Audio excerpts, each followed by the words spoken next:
Hello everyone. Guess who I got with me today? I got Brooks Daniel. Brooks Daniel's my new grandson, so that's what I've been doing for the last almost 6 months. I sure do love this little booger. But he's going to help me today. We're going to make one of my friend's pasta salad. It's called Gigi's Pasta Salad from my friend Paige. And so come on to my kitchen and let's get started. What do you think?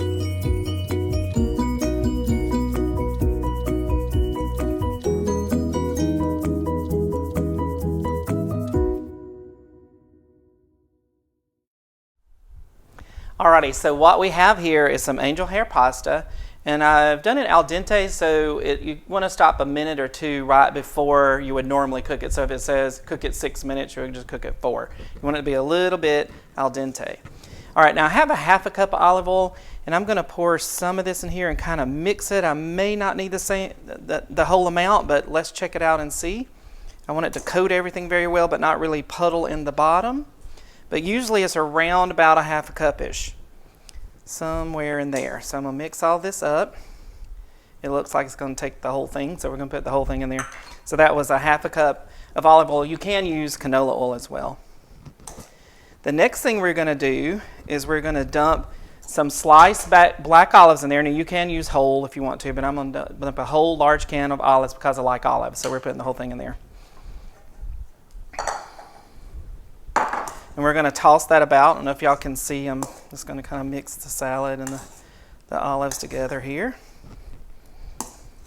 And then we're going to add pimentos. So we're going to add, you want to do diced or sliced pimentos, or what you want to choose.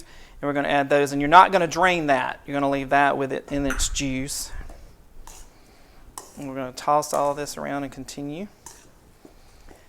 Then we're going to add about a tablespoon to 2 tablespoons of Montreal seasoning, and that's Montreal steak seasoning. So I'm going to do about a tablespoon and see if I need to add more. Yeah, this is looking really good. All the black olives and pimentos are getting mixed in here. I think I'm going to have to add a little bit more seasoning. There we go.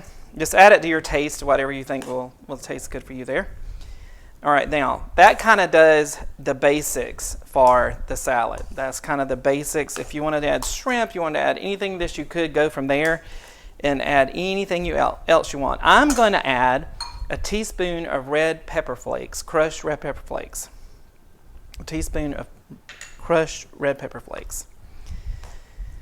And then I'm going to add also some mushrooms I have here that I have sautéed. So I sautéed just some shiitake mushrooms here, and I'm just going to dump them there with it as well. Get all these dishes out of the way. All right, so we're going to continue to mix all that together. And then if you don't like this, you don't have to, but I'm going to add like a little, it's one of those little containers you get at Publix or somewhere, Kroger, anywhere like that, of your tomato trinity. Uh-oh, Brooks got upset. What's wrong? So Brooks kind of got upset here, so I had to bring him over with us. He was in a little bouncy. But we added the tomato trinity, and we're going to mix all this together as well. What do you think, Brooks? Looks good, doesn't it? No? All right, so now I'm going to add feta cheese to it. So feta cheese is really good. And I ordered add just a container. You think it's good? Yeah. I like feta. Feta will be good. See, he thinks it's good as well. All right, we're going to plate this up, and I'm going to top it off and make it real nice, and then we'll serve it. So be right back. So this little boy stole my heart. Like, this is my story. I've been dealing with this one for 6 months almost, and he's the best, as I was saying early. And I've been buying him all kinds of things I shouldn't have been buying him and spoiling him to death. But love him much. Mr. Brooks. All right, guys, here you go. Look how pretty. Isn't it beautiful? So you can actually serve this hot, or you can serve it cold. So if you got somewhere to go, tailgate, whatever, it can also be a cold dish. It is delicious, I'm telling you. Thank you, Paige and Gigi. And always, I hope that your cooking is good looking and your dishes are always nutritious. Thank you for watching.